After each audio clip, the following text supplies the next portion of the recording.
ஆனால் எய்ம்ஸ் உங்களுக்கு மிக தீவிரமாக சொல்லிட்டோம்னா எல்லாமே 11 மருத்துவக் கல்லூரி மட்டுமல்ல, இன்னைக்கு இந்தியாவில் அதிகப்படியான அரசு மருத்துவக் கல்லூரி இருக்கக்கூடிய ஒரு மாநிலமும் தமிழகம் தான்.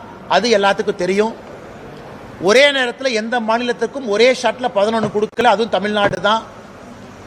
எய்ம்ஸை பொறுத்த வரைக்கும் பணிகள் நடக்கிறத நீங்கள் எல்லாம் பார்க்குறீங்க, நடந்துக்கிட்டு இருக்கு.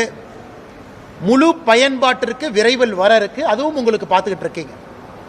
ஆனால் முதலமைச்சர் மு.க. ஸ்டாலின் அவர்கள் நம்முடைய மாநிலத்திற்கு இத்தனை ஆயிரம் கோடி செலவு செய்து எய்ம்ஸ் கொடுக்குறாங்க, அதை போய் பார்க்கலாம் அப்படின்னு போய் பார்த்தாரா?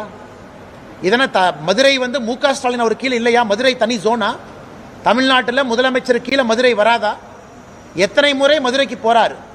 ஒரு முறையாவது முதலமைச்சர் அவர்கள் எய்ம்ஸ் கட்டடம் எங்க வேலை நடக்குதோ போய் எட்டி பார்த்து அந்த இன்ஜினியரை கூப்பிட்டு அரசு அதிகாரிகளை கூட்டிட்டு போய் என்ன நடக்குதுன்னு பார்க்கலாமே? ஒருவேளை தாமதமாக இருந்தால் அங்கிருந்தே ஃபோன் பண்ணி அமைச்சர்கிட்ட பேசலாமே? இத்தனை முறை 5 ஆண்டுகளை எத்தனை முறை தமிழ்நாட்டினுடைய முதலமைச்சர் திரு மு.க. ஸ்டாலின் மதுரை போயிருக்கிறார்? அந்த எய்ம்ஸ் பக்கம் போயிருக்கிறாரா? அதனால் முதலமைச்சர் மு.க. ஸ்டாலின் அவர்களை பொறுத்தவரை எய்ம்ஸ் வரக்கூடாது என்பதற்காக 4 ஆண்டு காலமாக வேலை பார்த்தார். எய்ம்ஸ் பகுதிக்குள்ள இருக்கக்கூடிய மரத்தை கட் பண்றதுக்கான லைசன்ஸே கொடுக்கல. அவங்க மரத்தை கட் பண்றதுக்கு 1.5 வருஷம், லேண்டை எடுப்பதற்கு டிலே.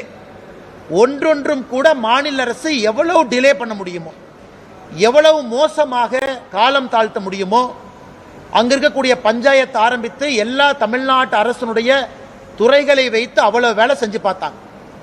அதையெல்லாம் தாண்டி இன்னைக்கு எய்ம்ஸ் நிக்குது. அதனால எங்களுக்கு வேண்டாம், அது வரலின்னு சொல்றது எழுதுங்கண்ணா. ஆனா மாநில அரசனுடைய 0% கோஆபரேஷனோடு எந்த ஒத்துழைப்பும் கொடுக்காம இன்னைக்கு பாரதிய ஜனதா கட்சி அரசு, மத்திய அரசு நம்முடைய கையில மாநிலத்தில் பவர்ஸ் இல்ல, அரசாங்கம் நம்முடைய கிடையாது, 4.5 ஆண்டுகளாக நாம் இல்ல, அதையும் தாண்டி இந்த அளவு கொண்டு வந்திருக்கோம். அதனால குற்றம் சாட்டக்கூடிய முதலமைச்சர் எய்ம்ஸை பார்வையிட்டு குற்றம் சாட்டினா நாங்கள் ஏத்துக்கிறோம். எய்ம்ஸ் பக்கமே போகாதவர் வெறும்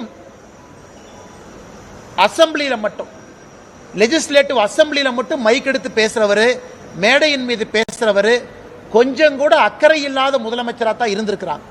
அதனால எய்ம்ஸ் மிக மிக விரைவில் மக்கள் பயன்பாட்டுக்கு வர இருக்கிறது, அதில் எந்த மாற்று கருத்தும் இல்லை. செய்திகளை உடனுக்குடன் தெரிந்து கொள்ள கீழ்கண்ட கேபிள் மற்றும் டிடிஎச் நெட்வொர்க்குகளில் எம்நாடு செய்தி தொலைக்காட்சியை காணுங்கள். பாதகம் செய்பவரை கண்டால் நாம் பயம் கொள்ளலாகாது பாப்பா. மோதி மிதித்து விடு பாப்பா, அவர் முகத்தில் உமிழ்ந்து விடு பாப்பா. அண்மை செய்திகளை உடனுக்குடன் தெரிந்து கொள்ள இணைந்திருங்கள் எம்நாடு தொலைக்காட்சியுடன்.